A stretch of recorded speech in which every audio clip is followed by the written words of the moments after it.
Ready? Ready. Welcome to the regular meeting held on Wednesday, February 14th, 2018, 6 p.m. Call to order, please. Please have a roll call. Freeholder Graham. Here. Freeholder Lazaro. Here. Freeholder Patello. Here. Freeholder Director Rose. Present. Freeholder Yardley. Is it present right here? Either one. Present. Just don't say nothing. I have a moment of silence. Salute to the flag, please.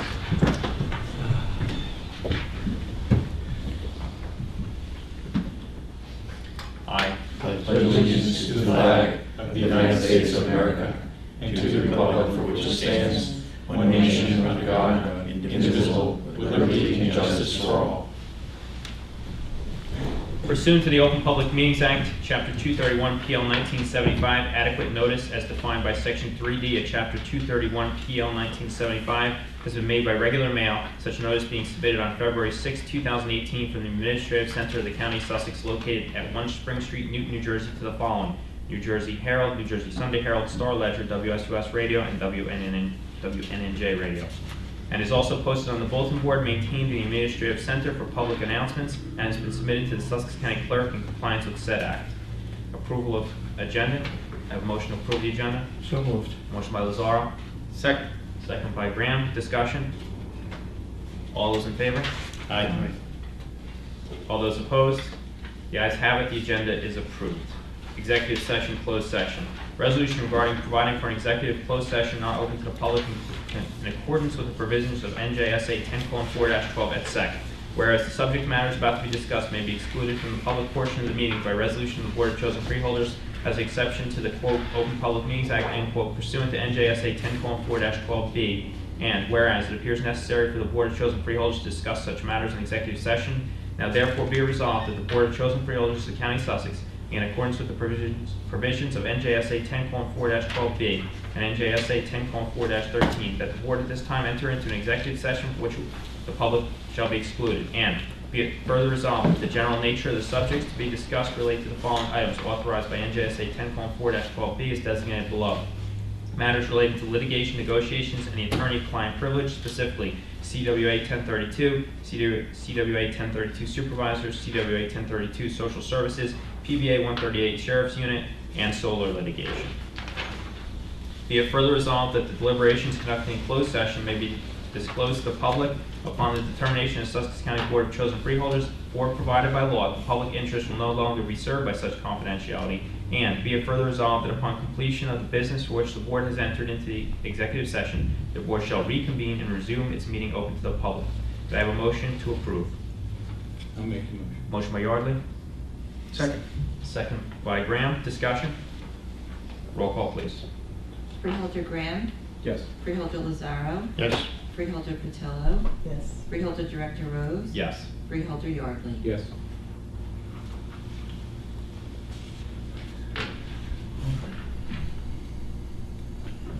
Yep.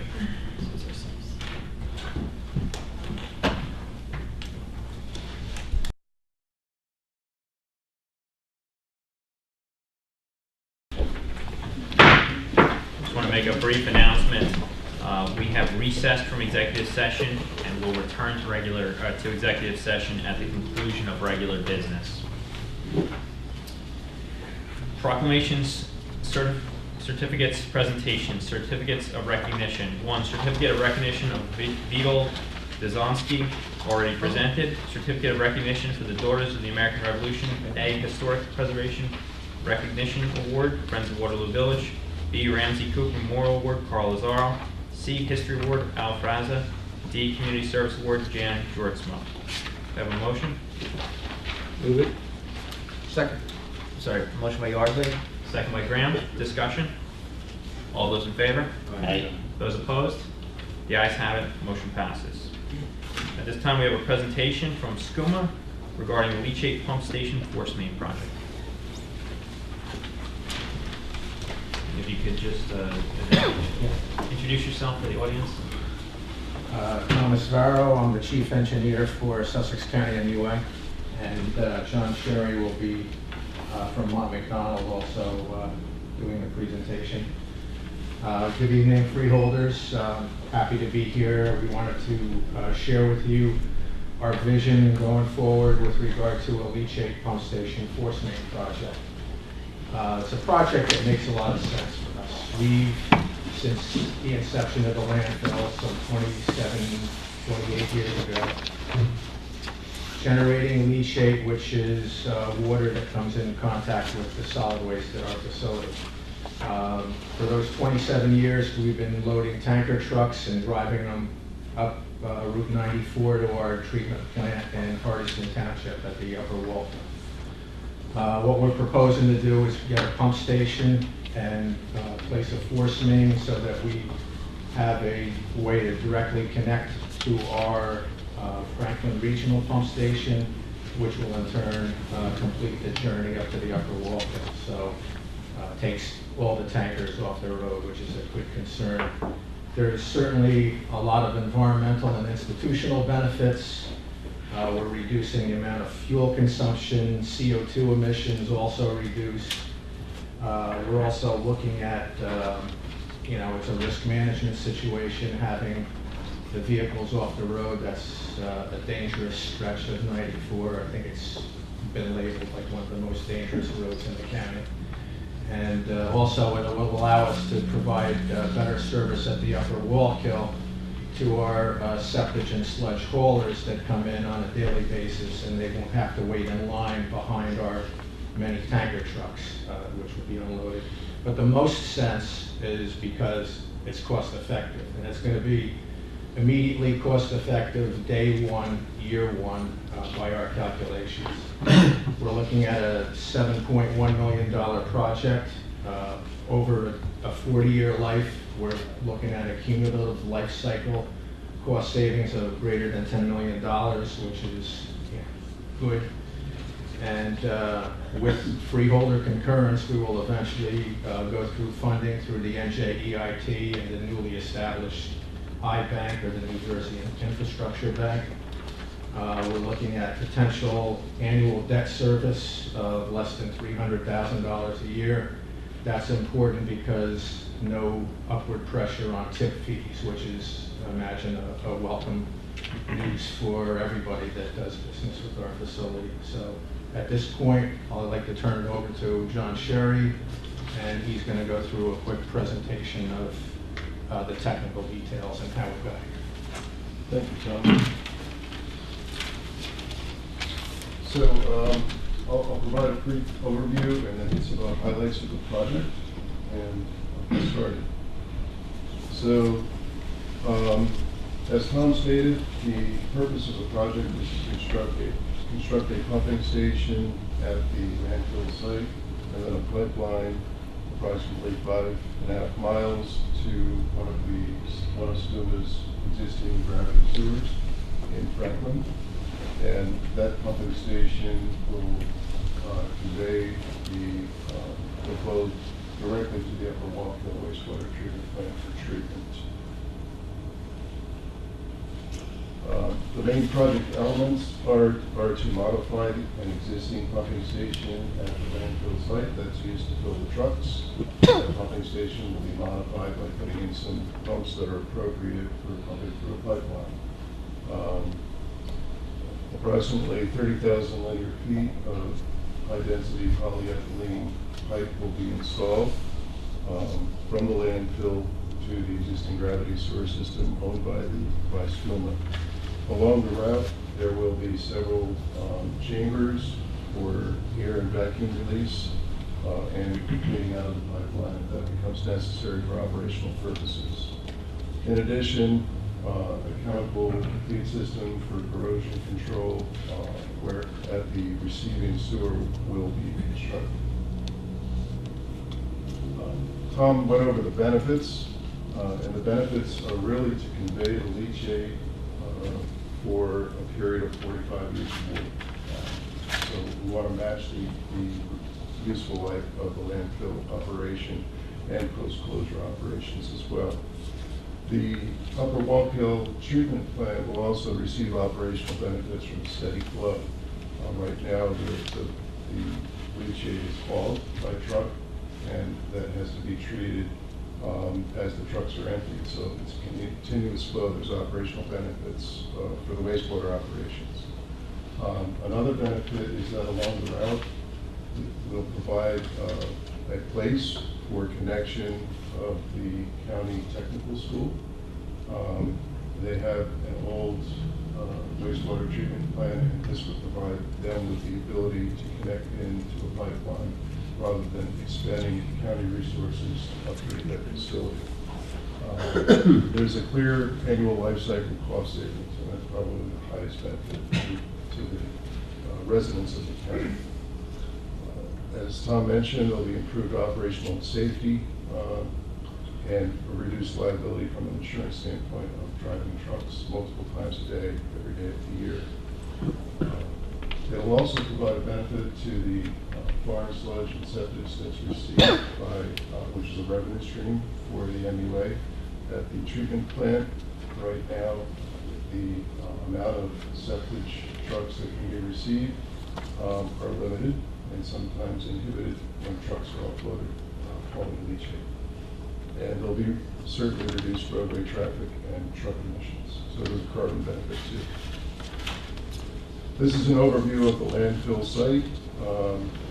Many of us who live in the county have visited the facility to get rid of our household waste.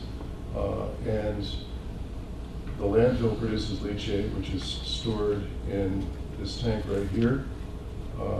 This is where the tractor trailer trucks are filled up, and then it drives up the driveway to Route 94 and travels north towards Hardiston.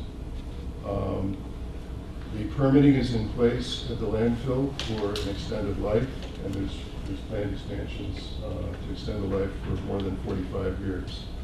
A couple of years ago, the wastewater management plan to include the landfill site was modified so that it could be included in the future sewer service area of the Upper Walkville wastewater treatment plant.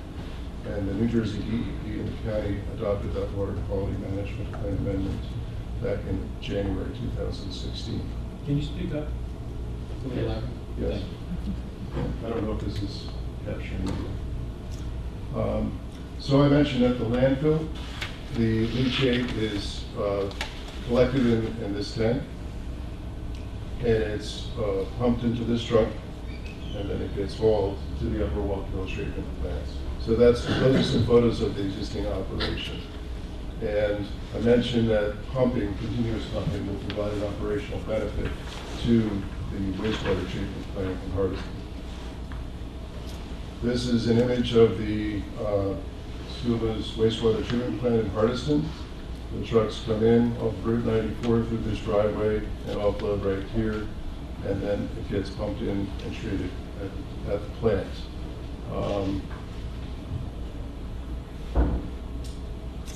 So now I'll talk about the proposed alignment of the pipeline. The county owns an abandoned railroad easement that pretty much parallels Route 94. And the easement starts across from the Veterans Cemetery on 94, here at the technical school.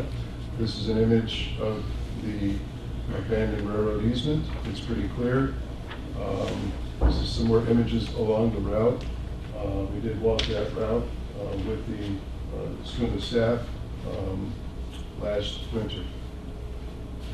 Along the way, the railroad does cross some water bodies, so there's some culverts, and the pipe will be laid. This one has a lot of cover, so it'll probably be laid below the ground surface, but above the culvert. But it does cross the Wallkill River, and we'll use the trenchless technology to install the pipeline under the river there. We also will be crossing some roads. This is there's one private driveway that'll be crossed, and then Haystack Road. There's a crossing there as well, which are minor crossings. We do have one crossing of Route 94, the Osinski Road. That is a state highway, so we have met on a preliminary basis with the New Jersey DOT. They're receptive to the project and indicated that they can permit the project. We would propose to cross that highway using a jacking bore or a trenchless technique so that we don't interrupt traffic. This is an overall image of the route. Here's the landfill, and here is the yellow line is the existing sewer that we're going to tie into. There's the Franklin Regional Pumping Station. There's the gravity line owned by SCUMA right there. And the red line is the proposed pipeline route, which follows the abandoned railroad easement owned by the county. So the project schedule. This is a preliminary schedule. And we've broken it up into 4 major phases. Preliminary design activities, which would include field activities and investigations to be prepared to undertake a design and obtain the necessary permits and approvals to construct the project. So we will need to conduct a geotechnical investigation along the pipeline route. We'll need to supplement the existing survey information, and we'll also need to delineate wetlands. That will put the project in a position for detailed design, for the development of plans and specifications, and applications of the necessary environmental permits and construction permits from the various agencies, which are primarily the New Jersey DEP and the New Jersey DOT. The next step would then be to apply to the NJEIT for a low-interest loan with a term of 30 years approximately. And as part of that process, there will be an environmental review approval by the New Jersey DEP. Assuming all goes well, in January 2019, the project will be ready for bidding to receive public bids for construction. We would anticipate probably a 30 to 60-day bid advertisement period, after which bids would be received, a construction contract would be awarded, and then the contractor would be hired by the SCUMA and then issued a notice to proceed with construction. We're estimating approximately 1 year to construct the project, and that would run from April 2019 and place the facilities into service in April 2020. I mentioned permits. Here's a list of the permits. New Jersey DEP has a land use regulation program that issues permits when you're near wetlands and flood hazard areas. I mentioned that there are some water body crossings. Those approvals are for those crossings. There's the New Jersey Division of Water Quality, a modification to the existing operating permit, which allows for hauling. That needs to be modified to allow for pumping the liquids for treatment. There's a treatment works approval. That's a construction permit issued by the state. The New Jersey Environmental Infrastructure Trust has various approvals for the loan program. A stage 1A cultural resources survey will be necessary, and upon review of those documents, an environmental decision document will be issued by the state to allow the project to proceed. We will also, during the investigation phase, take samples and determine the applicability for the state linear construction rules, which deal with the management of materials during construction. As I mentioned, we already met with the New Jersey Department of Transportation, and we'll need to obtain an access agreement from them. And in addition, one county approval from the Soil Conservation District will be necessary to construct the project. We have, based on some preliminary meetings with the state, we have identified some additional permits and approvals or investigations that might be necessary, but we will not know that until we apply. And those include additional cultural resources investigations and possibly natural heritage and endangered species habitats.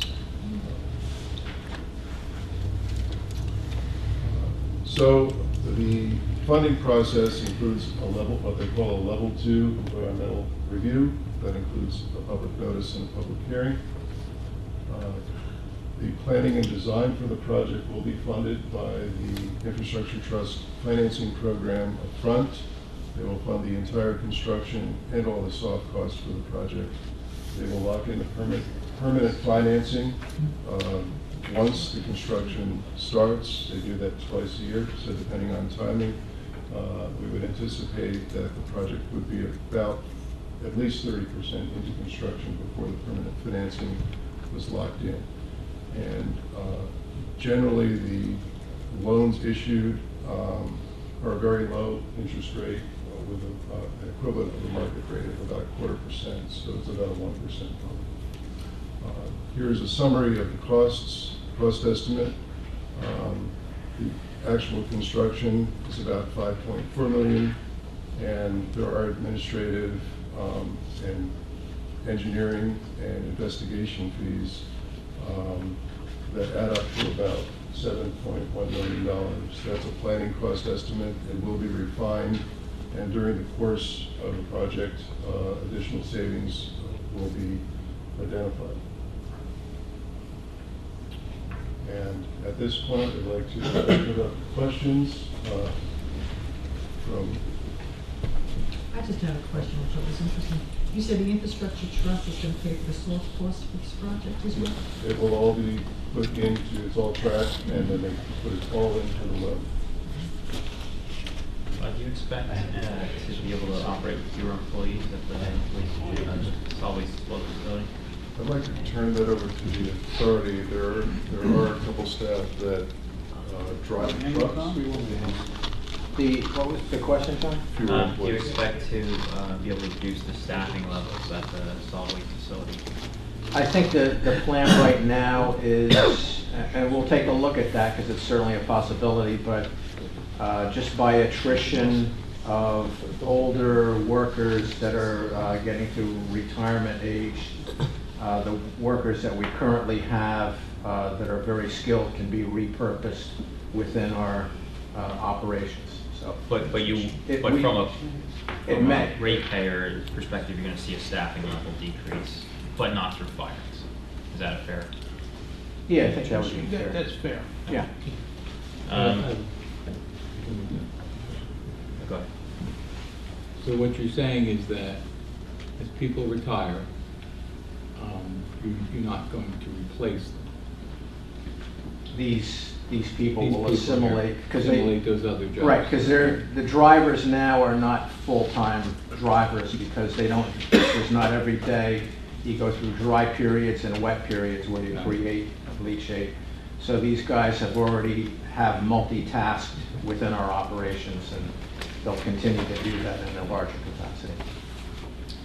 I heard that a 30-year NJEIT loan, is that correct?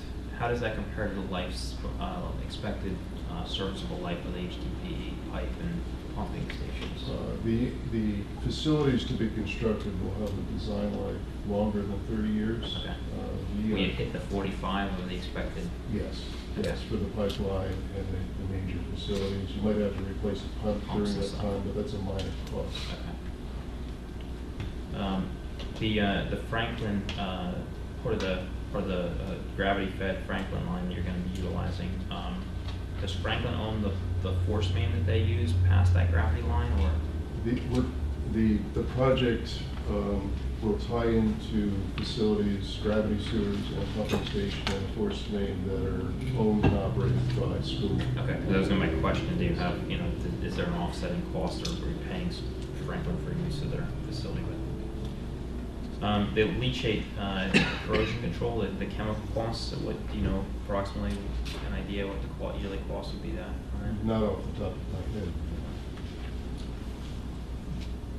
And are you anticipating leaving the storage tanks at SCUMA in the event of needing maintenance or an emergency occurring on the line? A pump gets hit by lightning, something like that?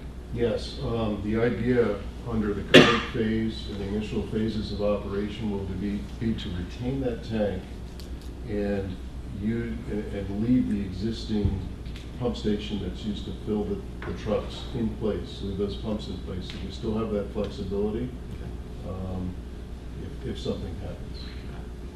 John, the large tank acts as an equalization because Between the different because cells. right now our permit only allows 35,000 gallons per day, but during wet events, we can be up around 100,000 with Right. just running trucks. So we'll do probably the same pumping rate back to, but it'll be over a 24-hour period. Got it. But it allows the level to rise and fall within that. That's a 1 million gallon storage tank, so that provides the buffer so that we're not backing up into the landfill when we have a big storm event.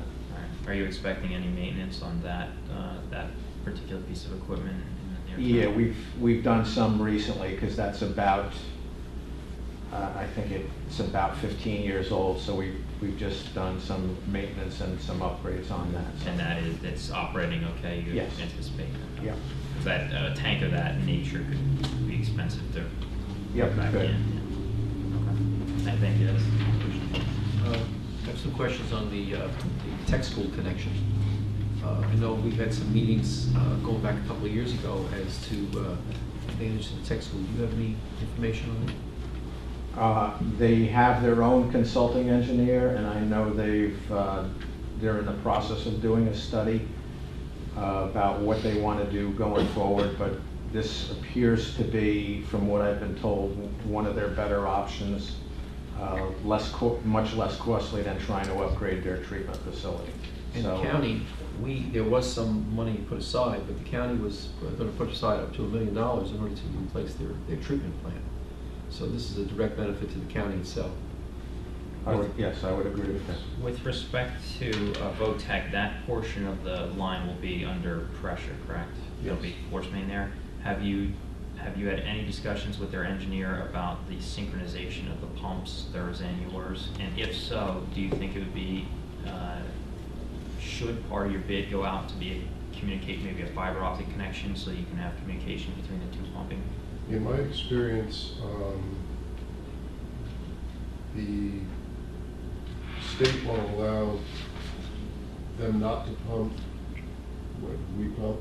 So the typical design approach would be to work with their engineer and provide them with the operating pressures so that their system is designed to operate against the pressure that is going to be in that pipeline. But there's, you may have times when you're gonna cycle off for maintenance or something. I mean, have you given any thought to I've dealt with the design of these, of force mains and synchronization. It becomes an issue. Have you looked into that? We haven't looked into that detail, but we've had some informal discussions with the engineer for that project. Okay, and just laying fiber when the trench is open is going to be significantly cheaper than, Yes. even a radio license is going to be more expensive than. Anyone else? One more question. How many trucks, or how many trips do you make in a year hauling out the, Taking 13 million gallons divided by 6,000 gallon tanker. I think it works out to about 2,000 trips a year. okay, so that's quite a bit, so we're taking the trucks off the. Yes. And that's the most dangerous stretch of Route 94. Thank you. Thank you. Thank you very much for your presentation. I should just add two things we would be looking for from the freeholders. John? Will you be able to take? Yeah. John Hetzel's Sussex County Legal Administrator. Two things we'd be coming before the freeholders in the future for. One is authorization to put the pipe in your right-of-way, which is the railroad. And so we'd be looking for an easement or some approval on that. And then the second thing is authorization to go to the infrastructure trust for the financing. Because the agreement between the county and the authority on the solid waste facilities is any kind of capital improvement of this nature, which requires to do any kind of bonding or issuance of some notes or that nature, requires freeholder approval. So that's what we'd be looking for. I've already spoken to John Canlupo about it, and we would be looking for funding, I believe, in probably late 2018, early 2019. for temporary funding and probably permanent funding after the project's completed. And it was mentioned, but when you deal with the infrastructure trust, you basically get 1/4 of your funding, or 25% of the project, is market rate, and the other 75% is at 0 interest. So you end up, if the interest rate for 30-year bonds is 4%, you end up paying 1% on the money you borrow. So it's a very excellent program, and low interest. I don't think you get much better than that. We projected somewhere around 75 basis points for this project. And we'll get more details when we get into financing. Thank you. Thank you.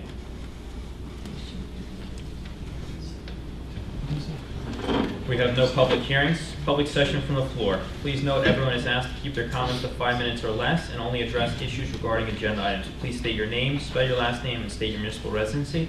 We also have a sign-in sheet just so we get your name correct. If you would sign that too, we'd appreciate it. And move the public session. Motion by Lazaro. Second. Second by Graham. Discussion. All those in favor? Those opposed? The ayes have it. The floor is open to the public. Did you say it's just on the agenda? Yes, sir. Well, Seeing no one from the public, can I have a motion to close? sorry. Sorry. I guess I have to give my name. Did you want to come up to the podium? Yeah, but that's not exactly what I came here for. Please write your name. Sorry, my name. Harry Dunleavy, Augusta. Would you mind writing your name, sir, printing it, and your municipality? Thank you.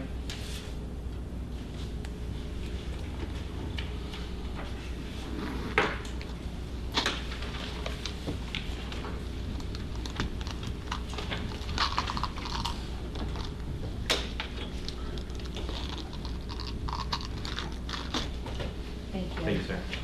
Okay, it's really not what I came here for, but maybe the engineer can answer this. I was president of the board at the Tech when they were redoing the sewer system there, and they were trying to hook it up at the back, hook it up with something else at the time. And I know we ran into some kind of problem with whatever it was, the eBay or whatever else. And then I was off the board. I know it didn't go through at the time, so I just wondered if that has been straightened out now. There was a line going to go from the Tech at the back, right back to connect up with some other water supply. And I'm a bit fuzzy about the whole thing because it's years ago, but I was the president of the board at the time, and I know we got objections, and it delayed it for the time being, and then I was off the board, so I just thought I'd bring it up. Thank you. Anyone else from the public? Seeing no one from the public, can I have a motion to close the meeting to the public? Second. Motion by Patillo, second by Graham. Discussion? All those in favor? Any opposed? The ayes have it. The floor is closed to the public. Freeholder comments. Freeholder Graham?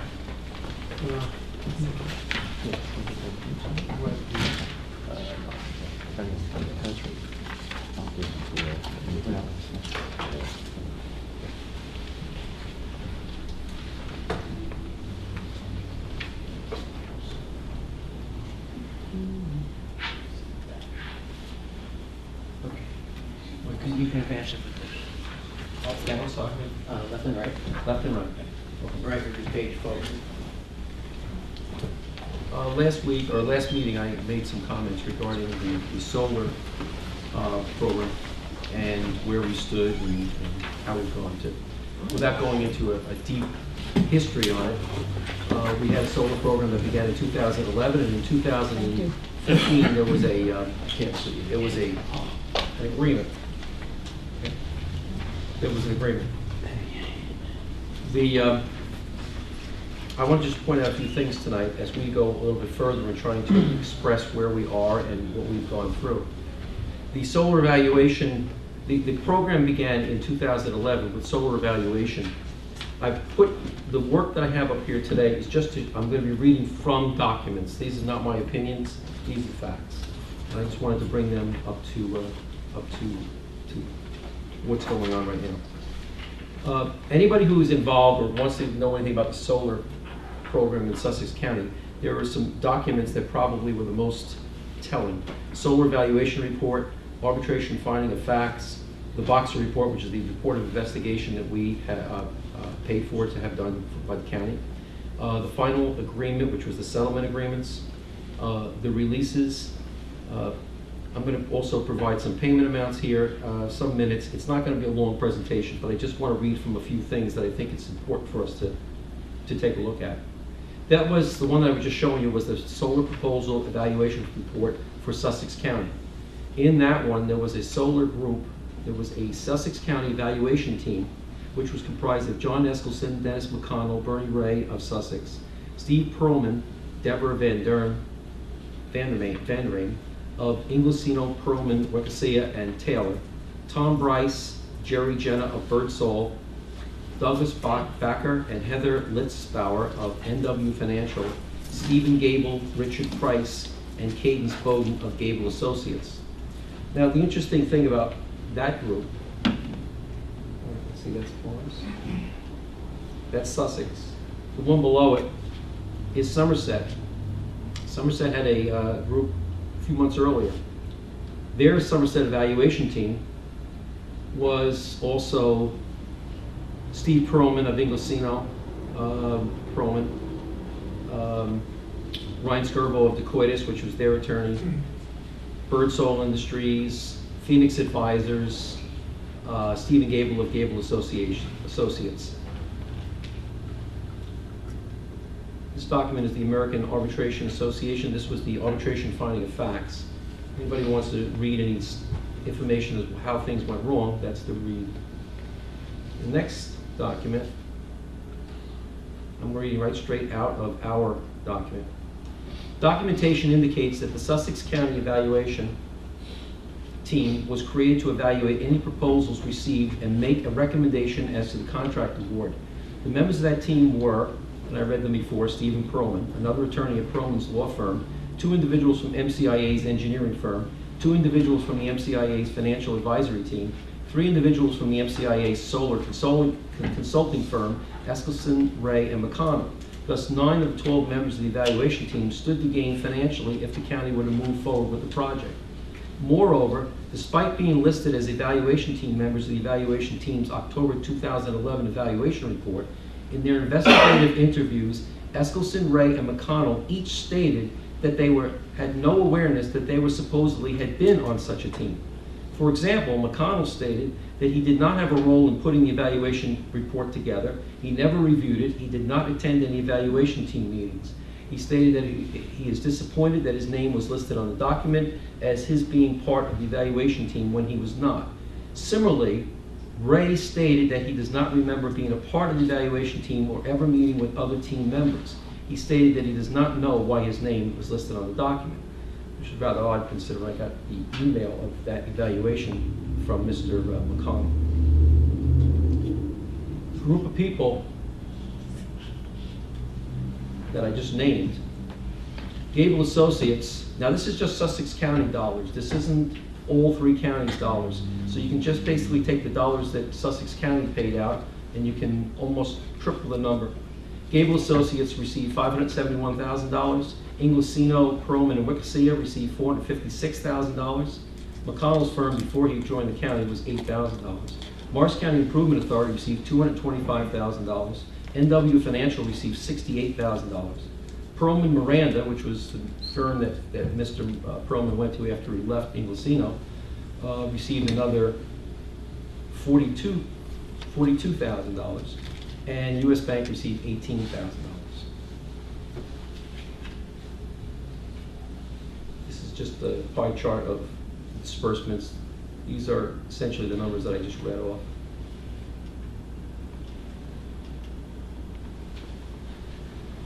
I want to read from the minutes of February the 25th of 2015. Some people in the room are here. After the freeholder director read the resolution, above, McConnell, which the resolution that we were voting on was the resolution of the Board of Chosen Freeholders canceling $10 million of county guarantee, authorizing settlement of various litigation, and authorizing the amendment of program documents, all in connection with the Sussex County Renewable Energy. Mr. McConnell said he wanted to make one comment with regard to the resolution that's in front of you this evening. The resolution has been slightly changed from the resolution that Mr. McConnell provided to the board late last night via email. There were certain typographical changes that the Bond Council has made today, and it was signed off by the Morris County Improvement Authority Council. And one of the most important revisions that our Bond Council has made to this document is in Section 4, page 9, that deals with the proposed release of claims. Bond Council added language that the authorized officer, who is your county treasurer, your county administrator, and the freeholder director, have the ability to make any and all changes to release of claims from the attached form. As such officer, any of these three, at his sole discretion, shall be determined to be necessary. To promote the best interest of the county, and in consultation with council and authorized officers' execution, the release of claims shall be full and complete evidence of the authorization of the county to any such charges. Mr. McConnell advised that we have a release of claim that's part of the entire document that releases Morris County as professionals, and in that release, the professionals gave up approximately 20% of their outstanding billing. That was the Perlman firm and other firm, Inglesino and Miranda. McConnell corrected himself and said that the firms were Perlman and Miranda. Is one firm, and the other is Inglesino, which is Perlman from that firm. Essentially what happened was at the last minute, changes were made by Mr. Perlman. This is the settlement agreement right behind it. The reason I'm bringing these up this way is because I'm not stating my opinion, I'm just stating the facts. The Sussex County Parts released to Power Partners. Upon payment of the draw funds, the Sussex County payment, the payment of the Power Partners inventory, the Sussex County parties for themselves, their past, present governing bodies, trustees, directors, officers, members, agents, successors, merger and otherwise, predecessors, assignees, assignors, affiliates, related entities, corporate parents, subsidies, employees, insurers, attorneys, shareholders, partners, and representative of any kind and all kinds are released.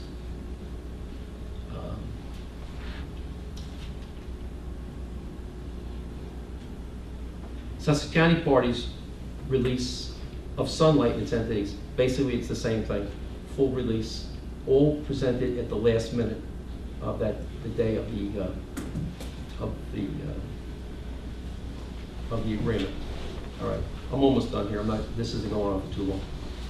This is from the finding of fact from not finding of fact from the Boxer agreement. The settlement agreement contains certain type of typical release language pursuant to which the county agreed not to bring further claims against Sunlight or PPM, Pat's Power Partners, and vice versa. In addition, according to witnesses, shortly before the finalization of the settlement documents, the MCIA presented the county an additional release of claims under which the county would release the MCIA itself, as well as Morris County and its attorneys, financial advisors, and consultants. McConnell said in his interview that the latter release was added to the settlement at the last minute, and it came from Perlman. McConnell believes that Perlman drafted the release. The release almost blew up the settlement, according to McConnell. Ray noted that the county was told that the MCIA would not settle unless Sussex signed the release. Thus, at the moment, when time was of the essence in consummating this complicated, multi-party transaction, these county employees explained, the county was presented with a release by someone who had been the county's own lawyer on the solar project, with provisions designed to protect that lawyer and his client from liability. Now, one of the key important elements of this or any other public project is performance bonds. Over the years, I've heard over and over again, why did we have a performance bond? We did have a performance bond. Only Sussex County never had a performance bond. Sussex County was never, ever protected in this engagement. Where we were engaging Morris County Improvement Authority. We never engaged anybody past that. We never engaged the developer, we never engaged the manufacturers, we never engaged anybody out all the way out to the line to the person who was putting the screws into the panels and putting them into the ground. We were never protected. But there was, in fact, a performance bond. And this is the bond. The bond does exist. But what it did was it protected Mastic. It protected Power Partners. And it protected Morris County Improvement Authority. Sussex County was never, ever protected. I go back to the report. And again, I'm almost at the end here. The ability of the county to intercede or assist in the dispute between Sunlight and PPM was further hindered by the county's lack of legal standing in the operative contract documents. For example, the county had no contract with Sunlight, only with MCIA itself. Only MCIA did. The county was even further removed contractually from PPM. Neither the county nor the MCIA had a contract with PPM, only Sunlight did. Thus, well, in short, the county was underwriting the solar project, but was not in position to affect it or protect it. Typically, when a contractor on a public construction project is unable or unwilling for financial reasons or otherwise to complete the project, the public entity may resort to the performance bond that has been posted by the contractor. A performance bond is a commitment made by an insurance company or bank known as a surety to compensate the contracting entity financially or otherwise to carry out the completion of the project in cases where the contractor defaults in its obligations. Under New Jersey law, a performance bond must be posted for public works projects, including the improvements made to public buildings. In the case of the solar project, a surety bond was posted that contained a commitment from a well-known national insurance company. While the bond technically complied with legal requirements, the terms of the specific bond that was posted made the county's invocation of the bond difficult, if not impossible. First, despite the massive financial commitment that the county had made on this project, the county was not listed as a beneficiary. Let me say that again. The county was never listed as a beneficiary on the bond. Instead, the MCIA and Sunlight-related entity were listed on the as the obligees. Thus, the county had no explicit standing to invoke the bond or to seek compensation under the bond. It was reliant in this regard on the MCIA. Only the obligee named on the bond and any subcontractor performing labor, providing materials for the construction shall have any claim against the surety under the bond.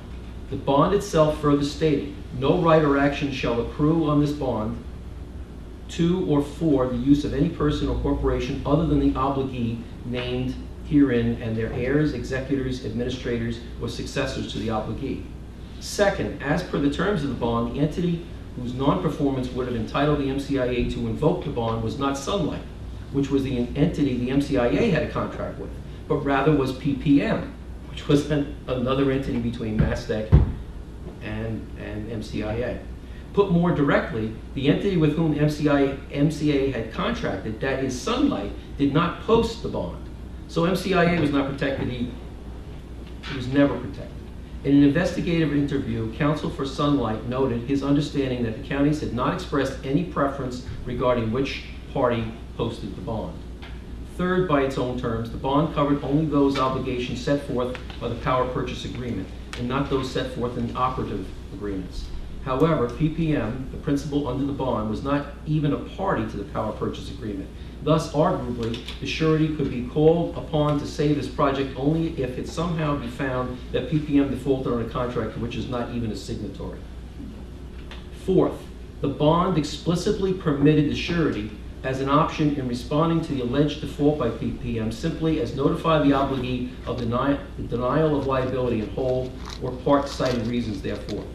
Thus, if MCIA had pursued a claim against the surety could have declined to act on the claim by citing the arguments that PPM had already raised in its arbitration against Sunlight, most of which the arbitration panel ultimately endorsed. In further reading, this is the final one here. In further reading, when Mr. Perlman was asked about the bond, he said that it would have made the project too expensive. I'll cover that in a future meeting. But what my concern is here today is that we were led by attorneys who made a lot of money, who took us all in the wrong direction. And I think it's time that we look into it very closely, including our own attorney, who should have made sure that Sussex County was protected in our obligation, in our relationship with Morris County Improvement Authority. Thank you, Mr. Graham. Freeholders, Ms. Owen. On the lighter side, Oh, just one more thing. Sure. Every one of those documents are on the website. Sorry. That's okay. You may wonder why I make reference to the bowling team at Sussex County Technical School. I got called in to watch a match one day, and I went over there and I sat in Sparta lanes and watched these kids bowl. I mean, I bowled years ago, and my bowling ball probably would take my arm off now. But I watched the camaraderie and the coach Walt Gasork do such a marvelous job with these youngsters, and watch them fight to win. And I didn't realize there was a science to bowling alleys, but every alley is different. There are oils on the wood that affect the track of the ball. I never thought about that. I was just, throw the ball, knock down as many pins as you can. Well, today they won the Group 2 championship for the second year in a row. And they have beaten everybody. They were undefeated and did a phenomenal job of doing this, and watching the kids and the parents out there participating in this event for their school, and the pride that they have and the camaraderie that they shared together was exciting to see. So I want to congratulate them for the second year in a row for winning the state championship in Group 2. Now, that comes on the heels of the fact that we should be so intensely grateful for what we have in our schools here in Sussex County, given that there was this horrendous, tragic situation that occurred down in Florida today, with 17 children being killed by a radical gunman student. And that's still unfolding as the day goes on, and we keep the parents and the school and the people of Broward County in our thoughts, and understand how lucky we have been in Sussex County.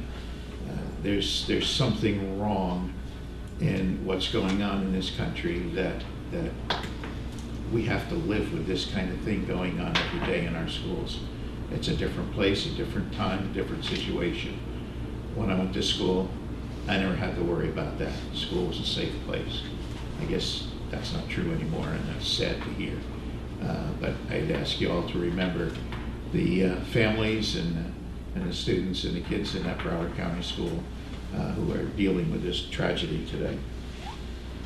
On upside, a couple things have happened that have been pretty good. We had Storm 24. We have spent, now we've just crept over the $1 million level at $1,125,908 at Storm 24. Damage that we've done, we've been lucky. We haven't been really whaled yet, but it's early. We still have the rest of February and March to get through. The road department's done a marvelous job. They've tried to keep our costs down, but we've spent $1 million on these storms already. A positive thing that's happened, I had my first glass of milk from Peter Southway's farm in Freedom. You may have read in the paper that Peter Southway started a bottling processing plant. So I was driving by there the other day, it's around the corner from where I live, and I said, I gotta get a gallon of milk. And I stopped and picked up a gallon of milk and took it home, and it is absolutely delicious. AX is featuring it in their store. He's done a whale of a job putting a processing plant right there in his farm. The milk comes from the cow, goes right into processing, gets bottled all on the premises, and is available the same day.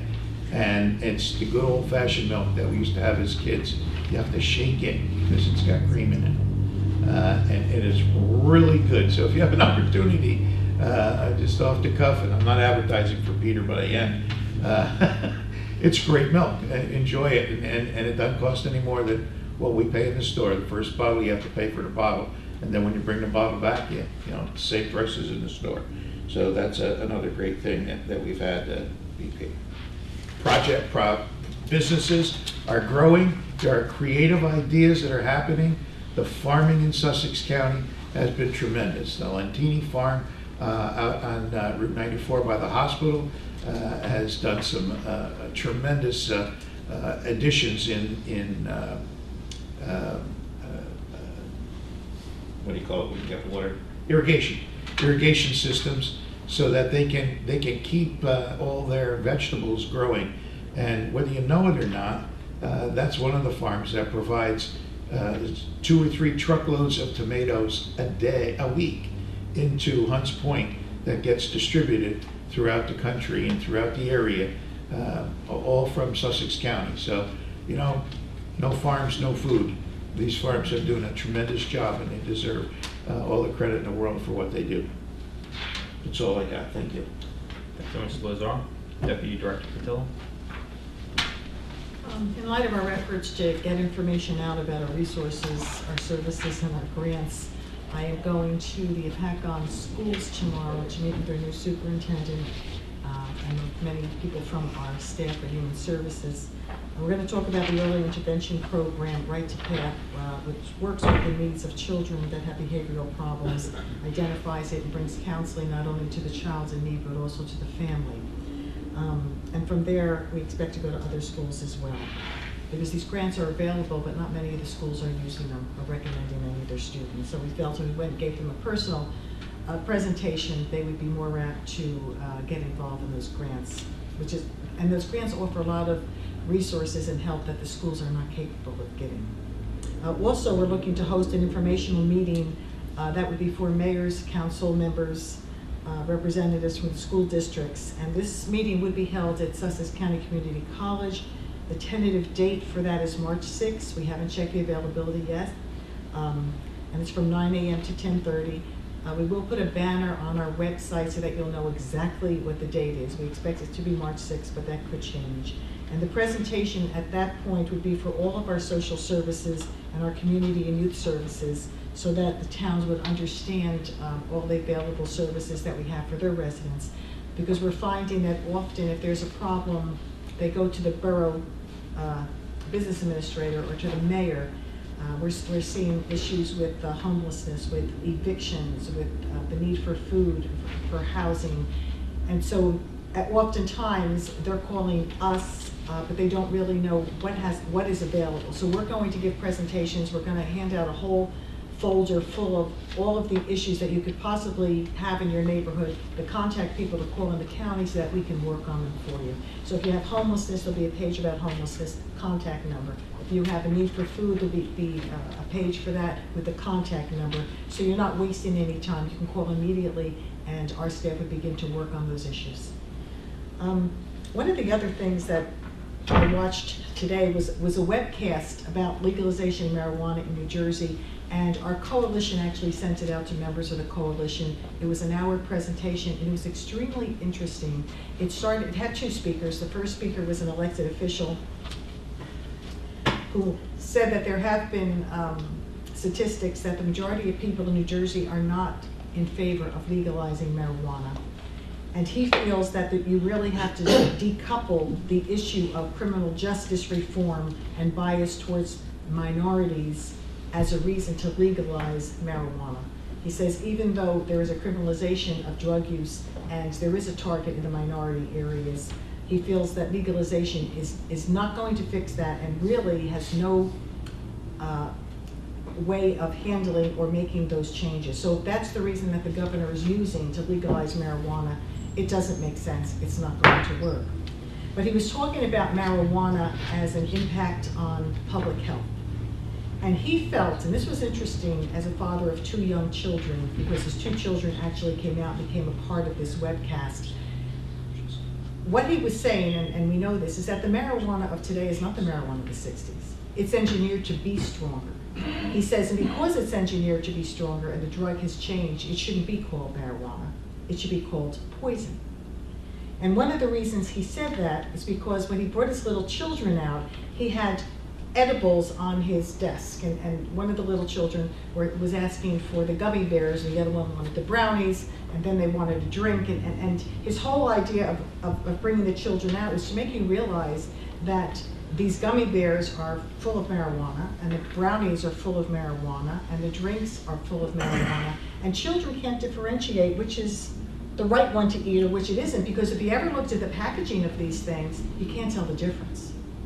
You know, if you had one of those candies that they have that are marijuana candies and edibles, and you looked at it, the packaging is targeting children, and it's so close to the real package of the real item that you'd really have to spend a little time looking at it. A child isn't going to do that. He sees a candy or he sees gummy bears, he's just going to take it.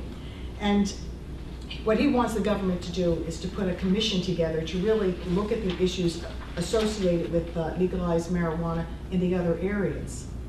Then the next speaker that came up, he was from a group called SAM, and I'm trying to think, I don't remember what that group is, but if you go to SAM.org, you can get all of the information that they have about marijuana. And he was talking about all it is addiction for profit. And he said, what you have is big industry behind this, and it's just a moneymaker. It's nothing more than that. So they're going to target it for different reasons that really aren't real, and they're going to target the children, and they're going to cause, as he would say, havoc in your community. He said that alcohol abuse is decreasing among children from grades 8 to 10, but marijuana use is rising. And he feels that the move to legitimize marijuana comes from the financial centers. It's all about making money.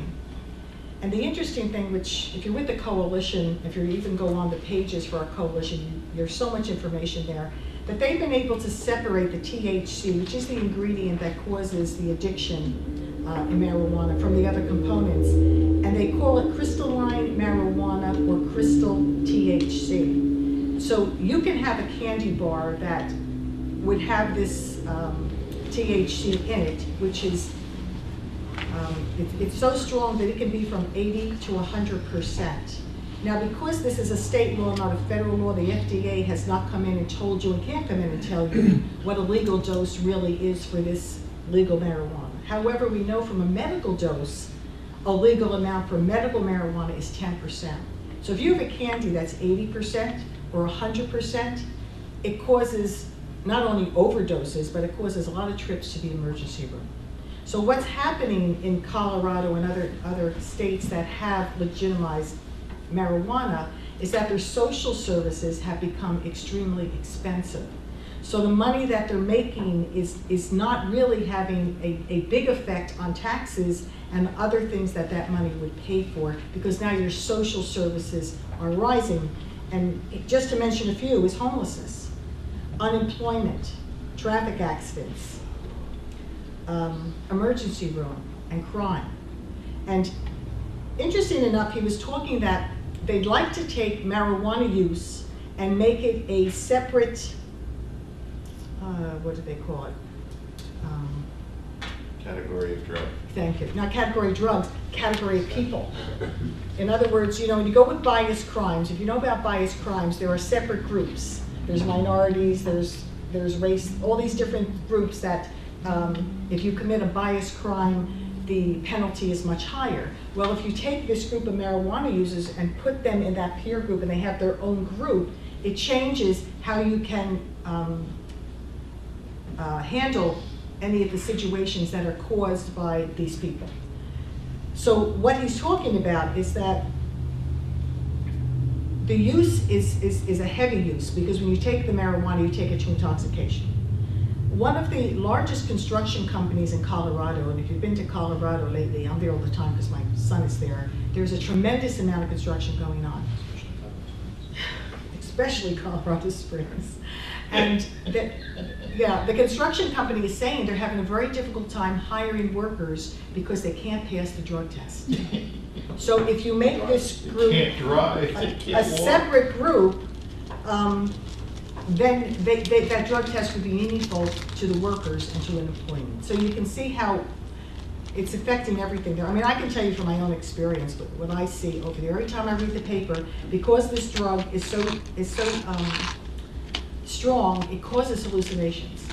So you're always reading the paper that someone had hallucinations and they jumped off, you know, the roof, or somebody had hallucinations and shot his wife. That one I worry about, but that's what they'll say in the paper. Or the children that find the brownies and they have overdosed and they're either dead or they're in the hospital. And it goes on and on and on. And as they mentioned also, is that during the time when children's brains are developing, this drug causes all kinds of difficult situations with their ability to retain knowledge, to remember, to function, and that doesn't regenerate. Once that part of the brain is destroyed, it doesn't regenerate. And in the schools, they're taking that liquid marijuana, which is just really THC, and they're putting in those vapor cigarettes, and they're smoking it, and there's no sense. So you can't tell if they're doing it, if they're not doing it. So you have a lot of children now that are having trouble in school, and there's a lot of depression and suicide going on in Colorado because of this. So all of these negative effects that are really a public health issue are the type of things that you don't want in your community. So we really need to watch what's going on down in Trenton with this idea of legalizing marijuana. And I hope that they do put together some type of a commission that's going to look at this as a public health issue, not as a way to raise funding for taxation, because there's such a serious destruction of families and children and people who become unable to function in society because of this drug. They also know, of course, that Colorado is one of those areas where the drugs just go from Colorado and they just continue on into the other states. And it hasn't stopped the black market. The black market is still there. I actually wanted to go into one of those pot houses. My son wouldn't allow me to go, so not to upset him, I stayed away. But I'm not quite sure, as we're rebuilding and trying to bring people into Sussex County and starting redevelopment, that you want these type of pot shops in your community and what that would actually look like. So there's a lot of reasons and a lot of issues associated with this, other than a way to reduce taxes, because in Colorado, even though they're making millions of dollars, the social services are so high that the taxes and all of the things that they'll be able to pay for through this money is not materializing. So I don't know, and I believe that this webcast is on that sam.org site. Sam.org, isn't it? It's sam.org. No, I just went to Sam.org, it's something else. No, it's Essential Approach to Marijuana. Yes, I went to SAM. SAM. I did. It was there this morning. Sam.org. Yeah, that's that other thing. That's Sam. I got that first, and then after I continued to do it, I got the SAM. Okay. But you know what, I'll give you the actual name of it. I have it inside of what that's, Smart Approaches to Marijuana, that's what it is. Go on Smart Approaches to Marijuana, and that site will come up. Okay. And there's a lot of information, and if that webcast is still there, it's really interesting to watch it, because there's a tremendous amount of information that they have on there that you may not realize about legalizing marijuana. Chairman, may I make a comment? I mean, to supplement what you say, I came up here in 1973 to start a drug program. 1972 to start a drug program, I did. And in 1975, we produced a prevention program, which never got off the ground because the schools didn't want to do it. And I don't know how many generations of children were lost between that. But the purpose of putting this substance in look-alike candy is to make it attractive tomorrow for these kids.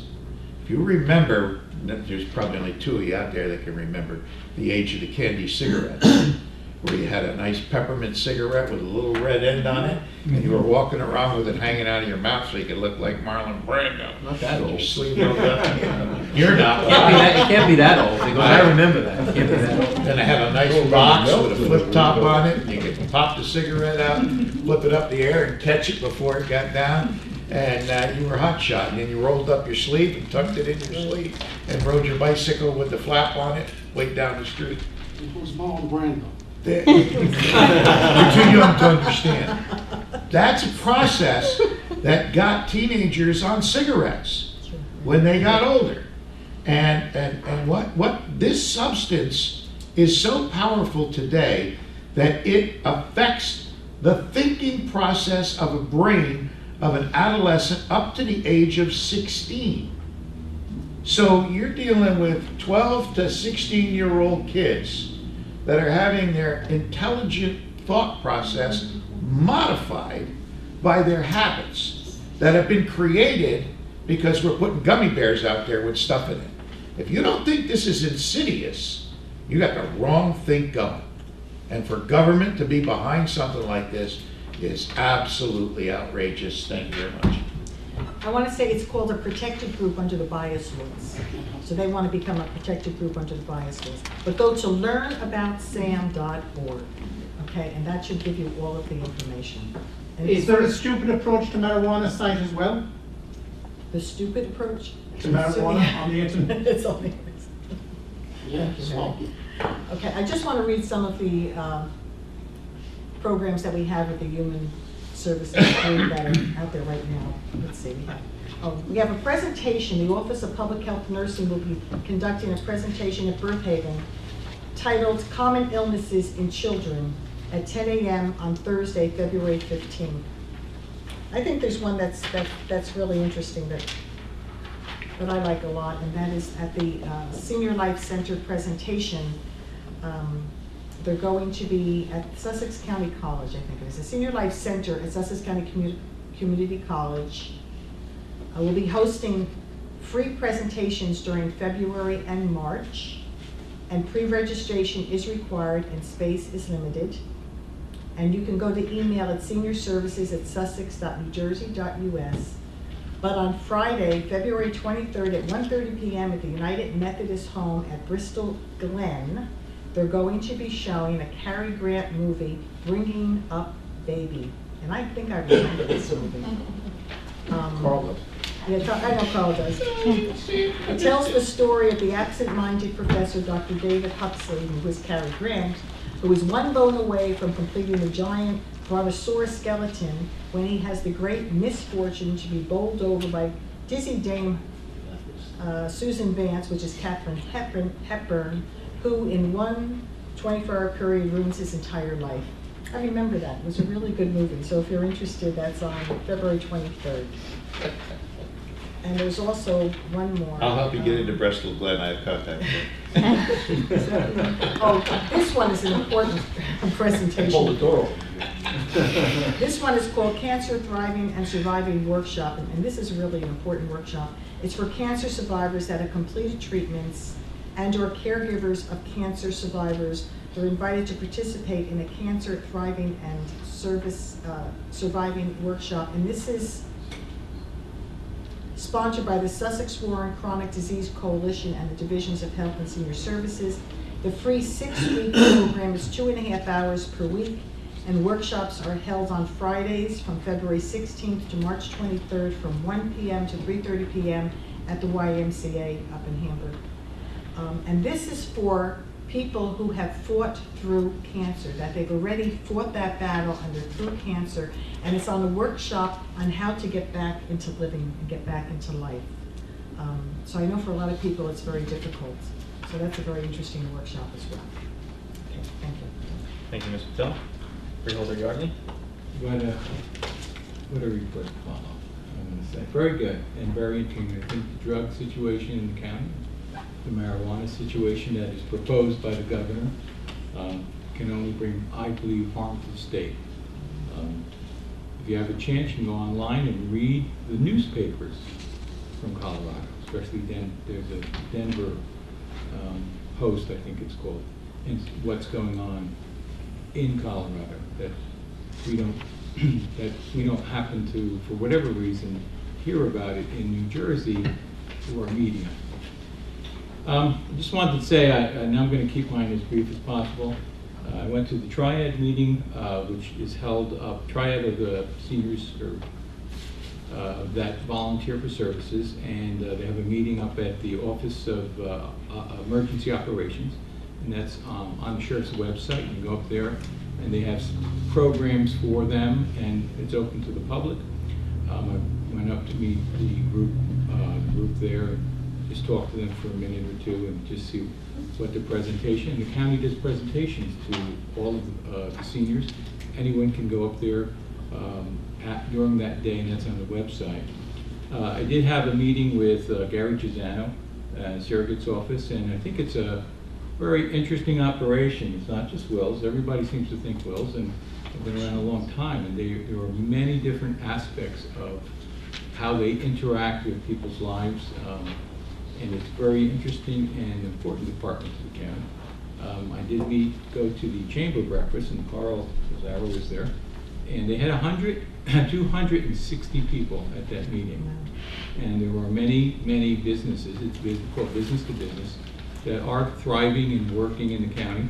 It was very helpful, and it was good to see that. Hopefully the chamber continues to gather more people, and we get more people coming into the county.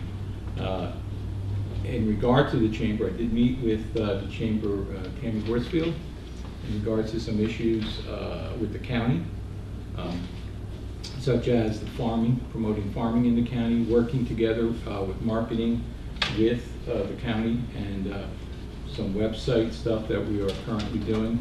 And she would like to come to the Freeholder Board at some date and talk about the things that the chamber does and can do in conjunction with the county. So we have a joint partnership for marketing tourism and coming to Sussex County, which I think is an important issue to bring people. We have so many great things: the farms, the recreation, the trails, the fishing, the biggest lake in I would say in the United States, but it's really New Jersey. Yeah, yeah, you know. You say the United States. and we have so many wonderful things, but the message, for whatever reason, and she's working on it from her point of view, really needs to get out so people know what we have, and that this is a great place to live, come visit, come vacation, a place you want to come. And so she said she would like to come before the council, and she'll, get in hold of you at some point. That's my report. Thank you, Mr. York.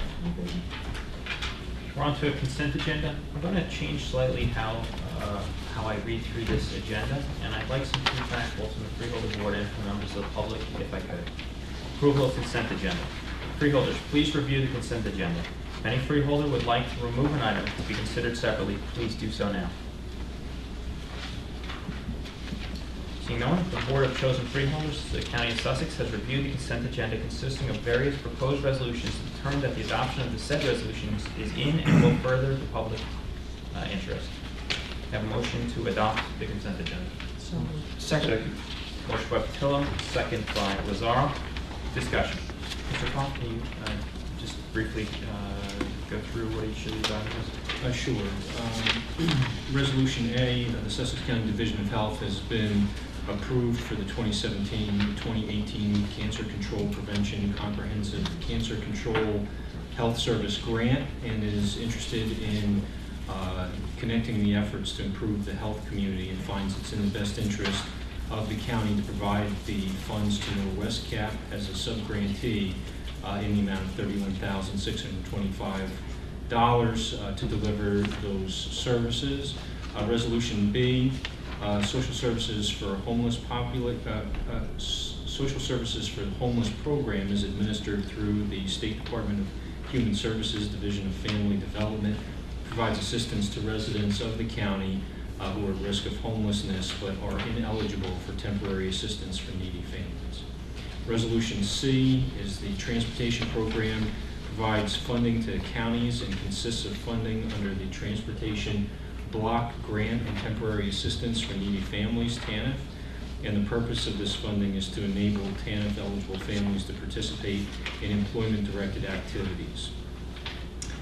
Resolution D authorizes the GIS services for the County of Sussex to Civil Solutions for the calendar year 2018. These services are provided under the auspices of the New Jersey State contract.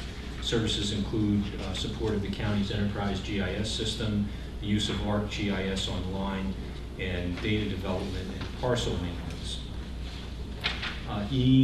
Resolution authorizes on-call engineering services for construction inspection for Bridge C09, North Shore Road in Byron Township, in the amount of $112,300. The county has an open-ended contract with Genesis Engineering for on-call engineering services. Resolution F is a resolution authorizing for the acquisition of collaborative response graphics for emergency response purposes for the Office of Emergency Management as part of the Homeland Security Initiative. Again, these services are being procured through a New Jersey state contract and will specifically provide detailed floor plans for a number of schools throughout the county for purposes of emergency response. And last, G and H. Resolution G is for the freeholder director to be able to sign a grant for the Victims of Crime Act, and this provides the needed services to assist victims and witnesses administered through the prosecutor's office. And Resolution H allows for the reallocation of hazard mitigation grant funds to Andover Borough in an amount of $81,000, which is to be used for the installation of emergency generators in Andover Borough. Thank you, Mr. Pop. Any further comments? Seeing none, roll call, please. Freeholder Graham, Yes. Freeholder Lazaro, Yes. Freeholder Patillo, Yes. Freeholder Director Rose. Yes. Freeholder Yardley. Yes. Approval of minutes. Can I have a motion to approve the minutes of the regular meeting held on January 24th, 2018? I'll make the motion. Motion by Yardley, Second. second by Patillo. Discussion. Yes, I'd like to suggest an amendment to page 4 on the minutes. I spoke with Terry earlier in the week, and there was a conversation that was going back and forth between myself and I think Carol Margaret, and in it there was some, I'd like to add into it, and this would be, biggest concern Mr. Graham has, the visibility of the service we are providing. We have the riders, we have the staff, we have the buses, but there is no signage. A new Skylands Transit sign was displayed, which will be made by the county sign shop at a cost of $49 per sign. This will also give opportunity for bus shelters, which will be provided by New Jersey Transit, but will be maintained locally. Starting in February, the county will visit municipalities in order to roll out this project, starting in Franklin to discuss signs.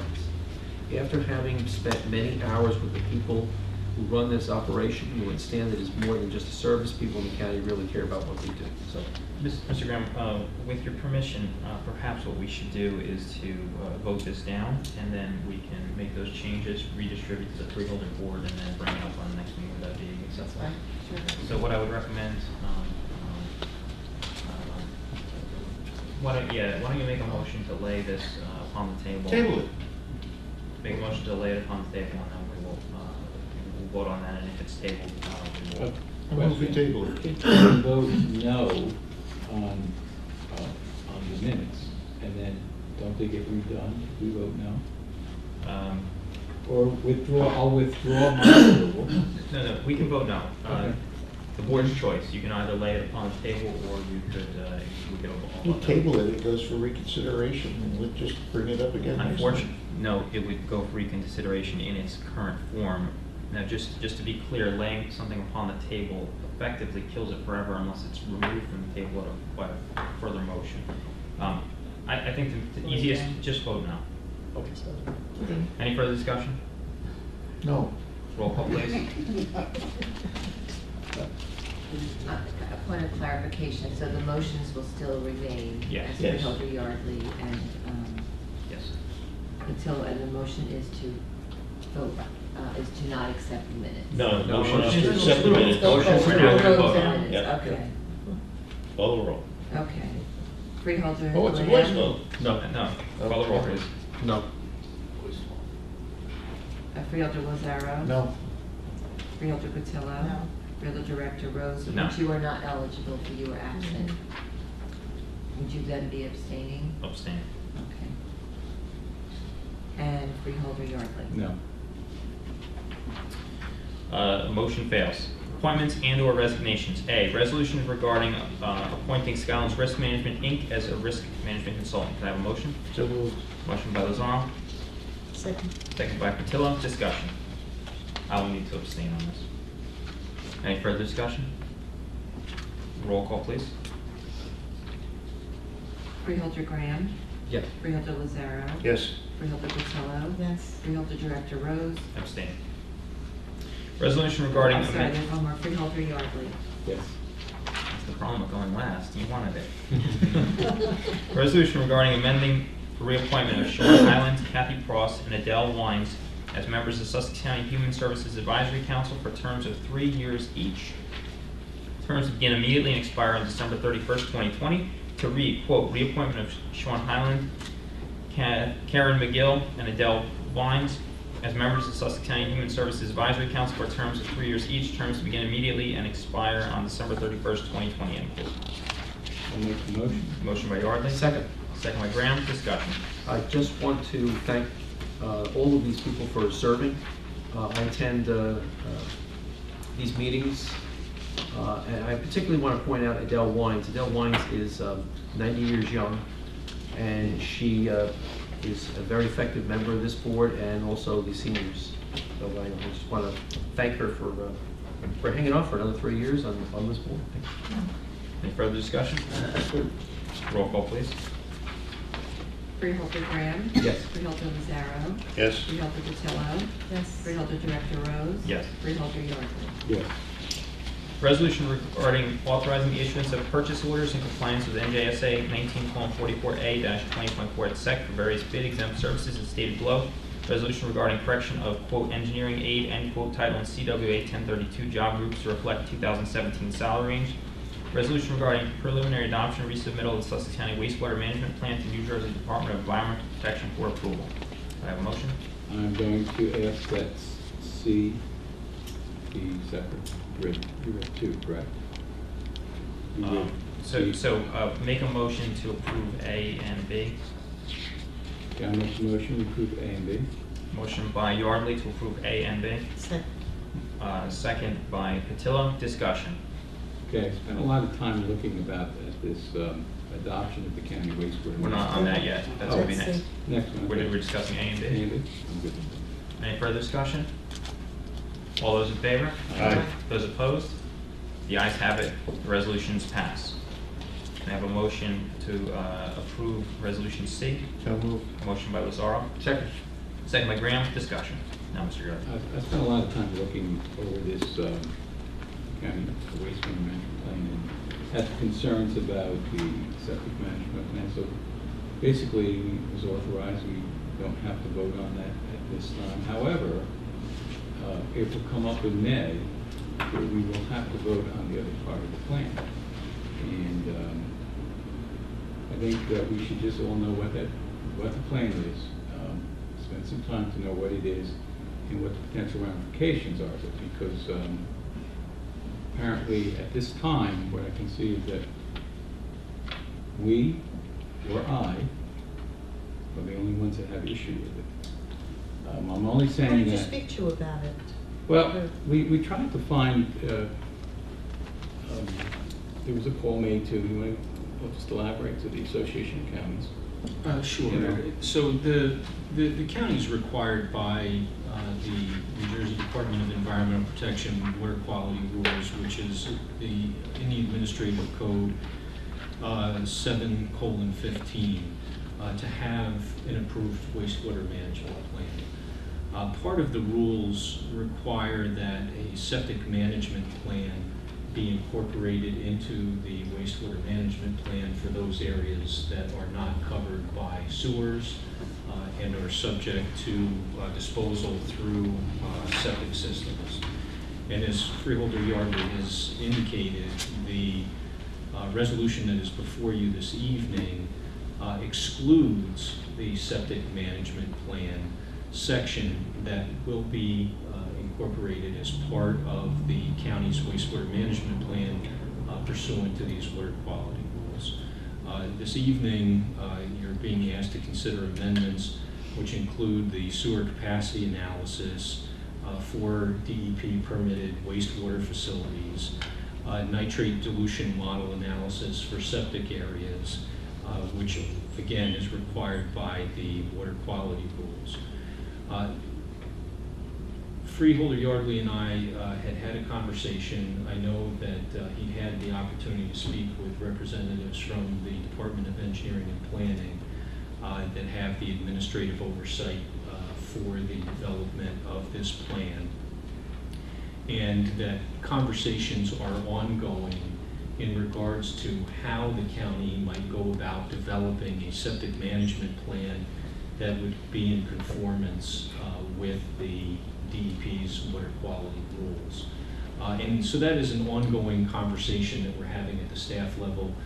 We actually were scheduled to have a meeting earlier today, but unfortunately, due to some illness, that meeting has been postponed because I was hoping to have a little more details for you this evening.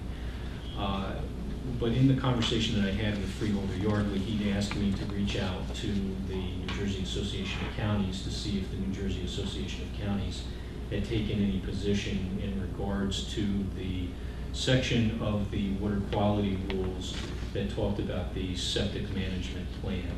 And the Association of Counties has confirmed that they have not taken any position relative to the septic management plan requirements under the DEP water quality rules. Okay, the septic management plan, are you talking about HERB having them pumped out a certain amount of times a year? Right. It's similar to what they do in Pine Barrens.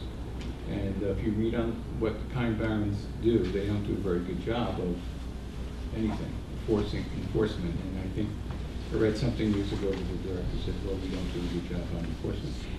My objection to this and is really the fact that, you know, in order to get an approval, you're being told you must adopt this. And that's the trend with the DEP, because, you know, I'm going to vote yes for this plan tonight, but the issue I have is we're going to be forced to do something that has the potential to cost a lot of money to get the information and to enforce. I don't know that. Because our health board is going to be the enforcer.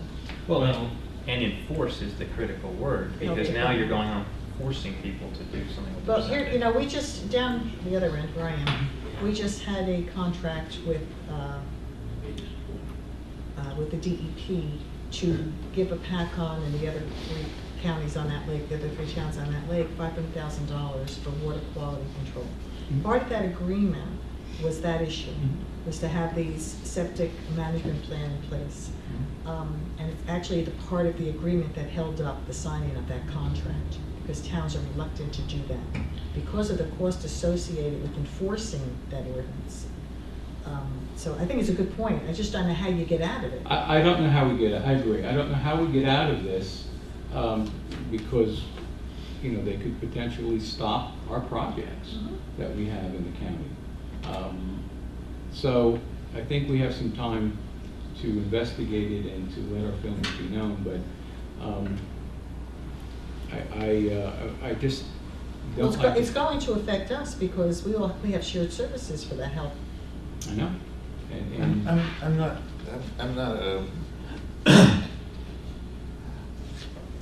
this is annoying because this is government reaching out. It's fist and pounding on you and saying this is what you will do. I do the fire inspections in my town, and I walk up to the front door of these houses that are being sold, and the lawns are all ripped up, and they're replacing all the septic systems. And I go, what happened here?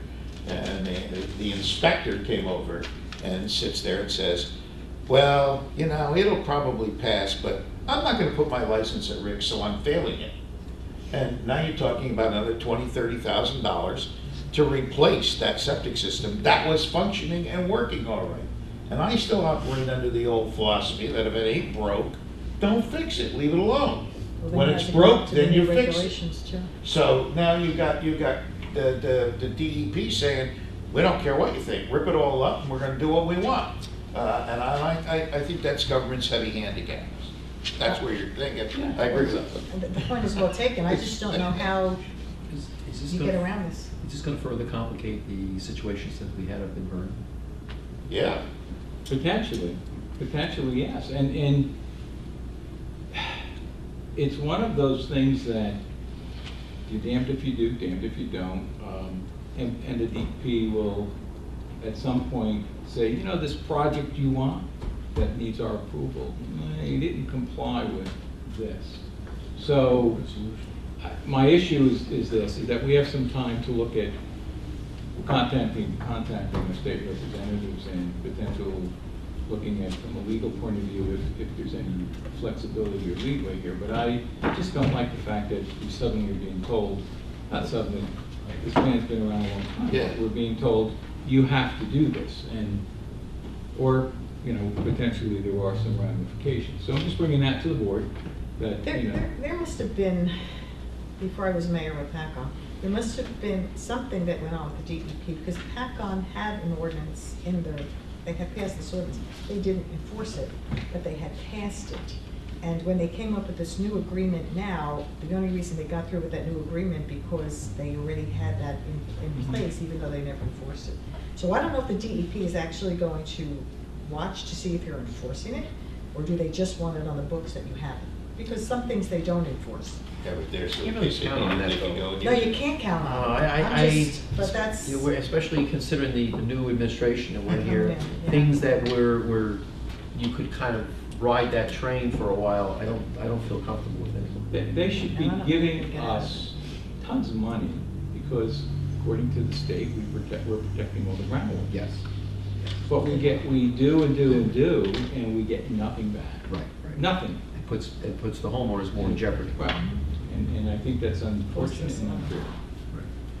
Yeah, I just don't know how you get around that. Maybe, I don't know. Maybe I don't that's the either, but question. I just bring it to your attention. Budgeted. And Mr. Yardley, given your expertise in this, can you follow up? Texas and- and unknown. Go ahead. Given your expertise in this area, can you follow up and bring it at your regular freeholder I will. comments? I Okay. will do that. And just to be clear, we are not voting tonight on the septic regulations, it's the sewer regulations, which I believe are non-controversial. And they've been further evaluated by SCUMA, so. I think So, they weighed in. they weighed in, so we can Right. move forward. I agree. Okay. But watch for the Yep. septic regulations, they will be coming, I'm sure the topic will be, the topic will be This is gonna- before the board at a future Septic, meeting. they have to come. Any further discussion? All those in favor? Aye. Those opposed? The ayes have it, resolution passes. Thank you. Awards of contracts, resolution regarding award of contract extension of various vendors for bituminous concrete, aggregates, and broken stone for the County of Sussex Division of Public Works from March 1st, 2018 until February 28th, 2019. That motion? Move it. Motion by Lazaro, I'll second. second by Patillo. Discussion? Roll call, please. Freeholder Graham? Yes. Freeholder Lazaro? Yes. Freeholder Patillo? Yes. Freeholder Director Rose? Yes. Freeholder Yardley? Yes. Resolution regarding awarding contract extension to Danziger and Markov LLP through the competitive contracting process for actuarial services for the County of Sussex from February 23rd, 2018 till February 22nd, 2019, in the amount of $4,400. Have a motion? So moved. Motion by Patillo, second by Lazaro. Discussion? Mr. Pop, can you explain what? Sure.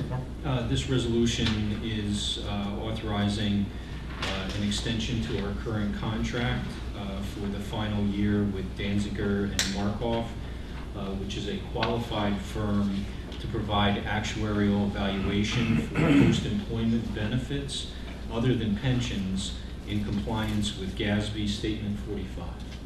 Thank you. Any further discussion? Roll call, please. Freeholder Yes. Graham? Oh, okay. Freeholder Lazaro? Yes. Freeholder Patillo? Yes. Freeholder Director Rose? Yes. Freeholder Yardley? Yes. Resolution regarding authorizing contract amendment number 1 with Delta Dental Plan New Jersey, Inc. through Flagship Dental Plans for dental insurance coverage for the County of Sussex employees effective January 1st, 2018 to December 31st, 2018. Motion? So moved. Motion by Lazar. Second. Second by Graham. Discussion. Mr. Pop? Yes, this is a renewal for our dental insurance coverage. Our rates for the current period remain unchanged. We were able to secure another, I believe it's 24 months at a reduction in our rates of 3%. Excellent. Thank you. Any further discussion? Roll call, please. Freeholder Graham? Yes. Freeholder Lazaro? Yes. Freeholder Patillo? Yes. Freeholder Director Rose? Yes. Freeholder Yardley? Yes. Resolution regarding authorizing an amendment to an awarded contract to the State of New Jersey for the County Sexual Assault Response Team forensic nurse examiner, SART FNE, federal grant program VS-62-15 for the period October 1st, 2017 through September 30th, 2018, in the amount of $62,614 state share and $16,340 in kind match. Motion. So moved. Motion by Graham, Second. second by Patillo. Discussion. Is this an additional person? Didn't we do this not too long ago? These are for monies to cover those services. Okay. And these are services that allow for a This is- coordinated response for victims of sexual assault. Okay. Any further comments? Roll call, please. Freeholder Graham. Yes. Freeholder Lazaro. Yes. Freeholder Patillo. Yes. Freeholder Director Rose. Yes. Freeholder Yardley. Yes. Financial, resolution regarding payment of bills. Can I have a motion to? Motion to pay bills, A. Second. Motion by Lazaro, second by Patillo. Discussion. Roll call, please. Freeholder Graham. Yes. Freeholder Lazaro. Yes. Freeholder Patillo. Yes. Freeholder Director Rose. Yes. Freeholder Yardley. Yes. Resolution regarding establishing a change fund for the Sussex County Department of Finance and Library Services, Office of Treasury. Have a So motion. moved. Motion by Patillo, Second. second by Graham. Discussion. Mr. Funk, can you? Yeah, in fact, it's rather self-explanatory. This allows for a change fund for the Office of Treasury to be able, whenever change is necessary, it's required that we have a resolution that authorizes the establishment of a change fund. Any further discussion? Roll call, please.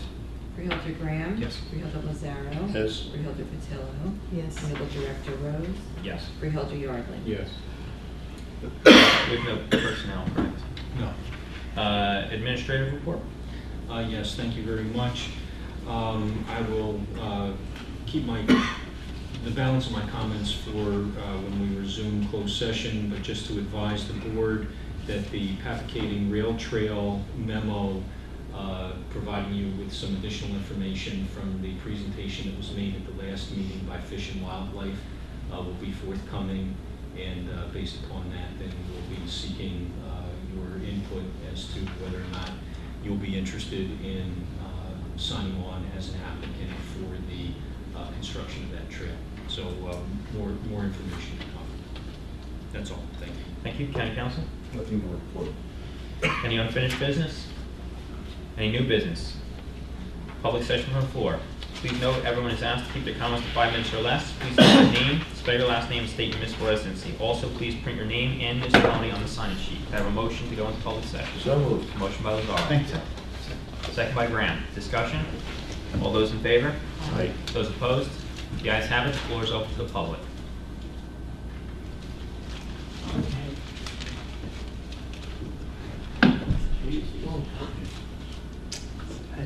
The operation is easy. Okay, well, I guess I came to start with a few things. Harry Dunleavy, Augusta, New Jersey.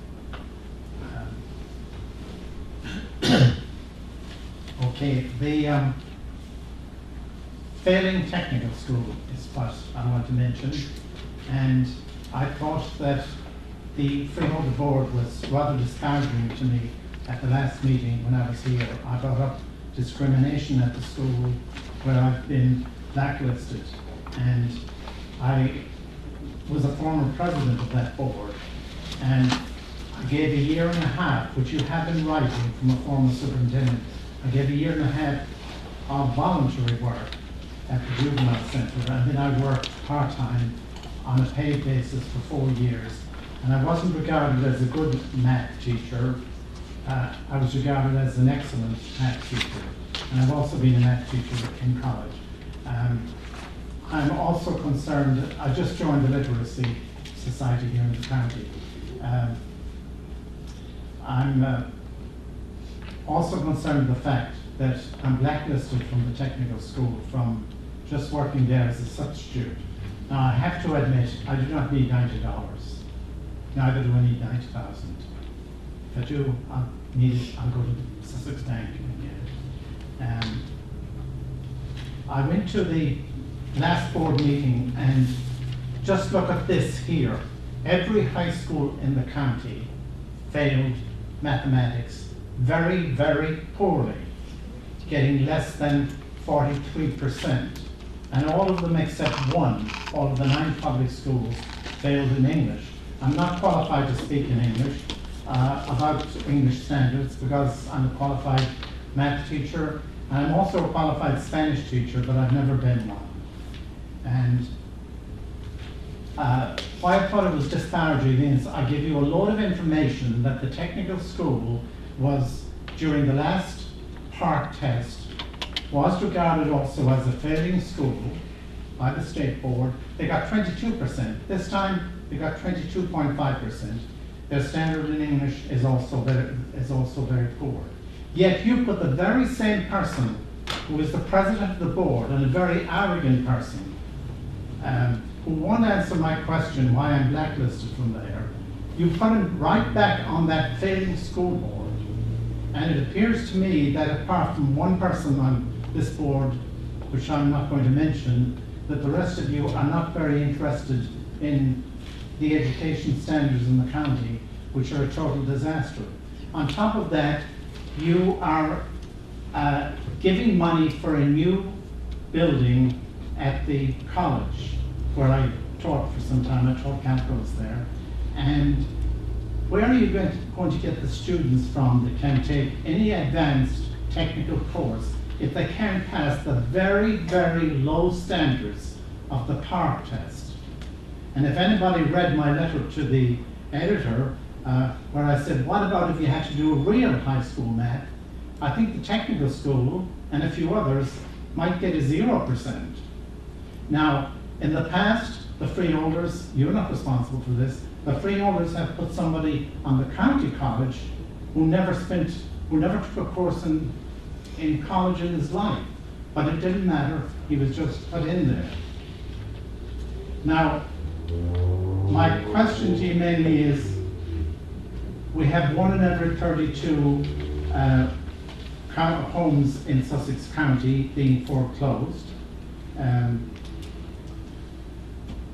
We're spending all that money on local school boards. I was just on, surprisingly, I was just on the transition education for Governor Murphy. I don't know why I was put on it, I don't know who put me on it, but I was on it there.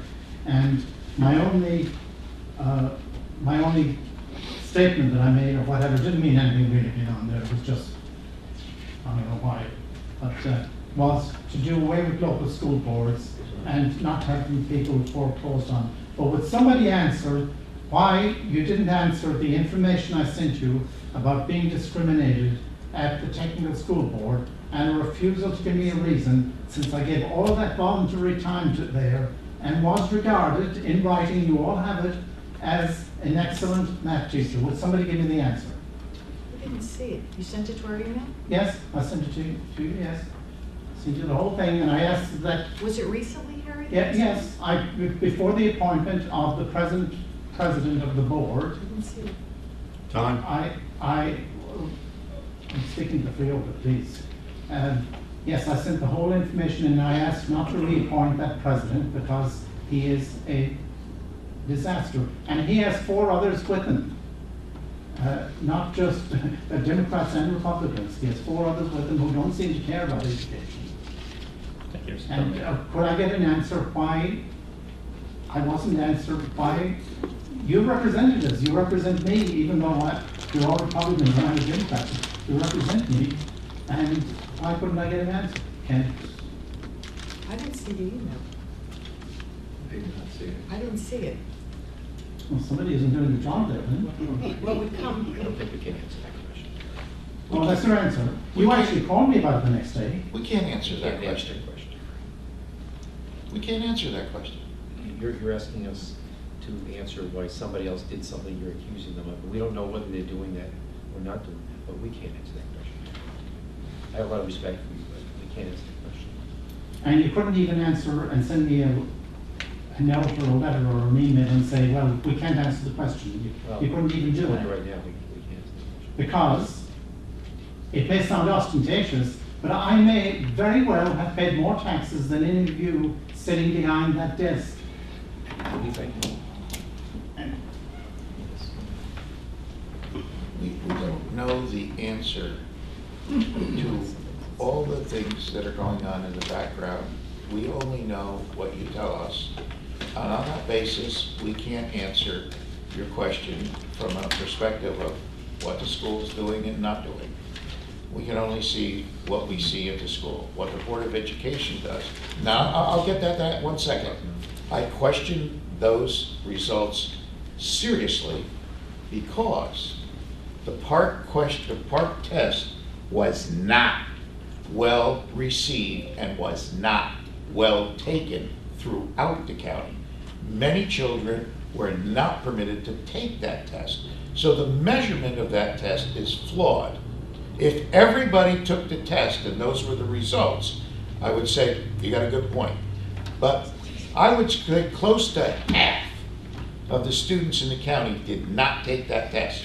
And I'll wager that those were the better students in the county. So what you got is the lowest level of students in that county that got rated on that test. Well, I think A lot of parents pulled their kids out of it. I think it would be only fair, Mr. Williams, to allow me to answer that. It's not my decision, it's the director's decision. Okay, I have the complete opposite view. The very people who are not taking that very low standard PARC test are the very ones that would fail it. And if everybody took that PARC test, the technical school and those other 8 public schools, it would not be at 22.5% for the technical school. It might be closer down to 10% or whatever, because they're not taking it because they wouldn't have a hope on earth of passing it. Not a hope on earth. And I've said before, right here at a local, very local high school, 3 teachers not being able to do complete square roots, that's square it is in a decimal. I did show all the 3 of them how to do it. And one of them said to me, well, I never learned, and she's coming in under this fancy alternate route system where they're taking phony education courses, no real math courses. And here's your school holding their meetings right after this report came out from the Herald. They held their meeting at 4 p.m. as usual because they would get a crowd of the public there to complain about this. Like when I was on the board there, you got a pile of people at the meetings, but because they're holding it at 4 o'clock, they don't want to admit that they're failing school. Thank you, sir. Thank you, sir. Anyone else in the public?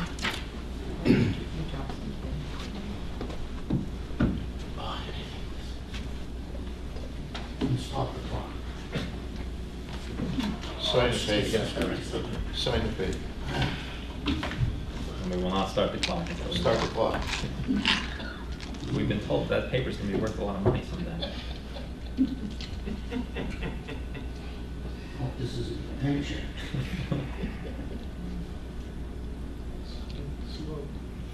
Smiley face. Next. Next, Next, We'll park some of the getting in line from the Green Township. Couple of points. Number one, the new secretary, Ms. Lyons, I'd like to applaud you for just the idea of having these at the door as opposed to brought up to the front, talking about. And as long as Mr. Williams doesn't start the clock at the signing, Ms. Howard Clifton, take time to write on the 5-minute rule. That's the light side. You talked about, Mr. Tiller, you talked about the Drugs. marijuana legalization. You had some banter about this the other day. I don't know if any of you know Dr. Ed Reading. He is a Catholic priest who does not he's not a parish priest. He happens to fill in on Sundays at our parish over in Shepherd. He's, I'm not going to say world renowned, but he's nationwide renowned. He's had 30+ years in addiction services, and I think he would be a font of wisdom for this board if they would like to speak to him or have him come and speak on this particular issue. The one point I want to address is Mr. Lazaro spoke about the frontal lobe, 12 to 16. Well, the latest research is saying, no, it's 27. They thought it was 26 years, but they're saying full development of frontal lobe does not occur until age 27. I thought that might have been in line with Obamacare with the parents at 26. It's not. It's a separate issue. And then a lot of problems with the drug usage is that it's the real gateway drugs are actually alcohol and tobacco. And alcohol and tobacco, because they have the information where that goes to marijuana, wherever it goes. But if the frontal lobe is not developed in these people up until age 27, what it's destroying is short-term memory. And without short-term memory, you can't process long-term memory. So it's creating a lot of cerebral issues. So Mr. Murphy trying to be popular, trying to make money, I don't know if it's going to work out so good for him. The other thing he talked about was this idea of special groups. Brides crimes, which used to be called hate crimes. And I always found that a little bit ridiculous because what crime doesn't have some basis of hate behind it? But it gives these special groups like special service or, Protection. All crime is bad. Yeah, I don't know of any good No matter crimes. who commits it. But what I'm getting at is that this whole, these are agenda-driven small groups that become divisive in many ways. I mean, what percentage of people in the entire population, 330 million, are identifying as female rhinoceros lesbians that were born male? I don't know percentages, but they're gonna have their case heard to the detriment of everybody around. And do you know who makes those groups? Who decides who is in that group, that protected Well, I'm group? trying to go for the white male group, so I'm thinking, You're not I'm in. special. No, I'm gonna fight for that one. So I think what the more that they cater to this, and the more that they cave to this, that they'd like to say it's PC, not personal choice, but politically correct. And I think the more appropriate letters would be BS, just to say that. And then in fairness. 1 minute. Thank you, sir. In fairness to the issue Mr. Dunleavy brings up, I don't expect very much from schools. I have grandchildren that are in college and high schools. They have to be in, I guess it's a better school because they pay a lot more money down in Mendham, the schools, and Chatham, so there's more money, so there's different education. But I think the greater evil is what the precursor to the Park test is, which is the Common Core curriculum. And that's the real battle, is the Common Core, because the number of parents who are opting out to homeschool is because they're looking at, I could just say, the evil nature of a lot of what's in Common Core. Bill Gates, who's a very big investor, never wants to see another Bill Gates. His children do not partake in Common Core. It's time. And if I may close with that, I don't think that Mr. Murphy's children are going to be taking Common Core either.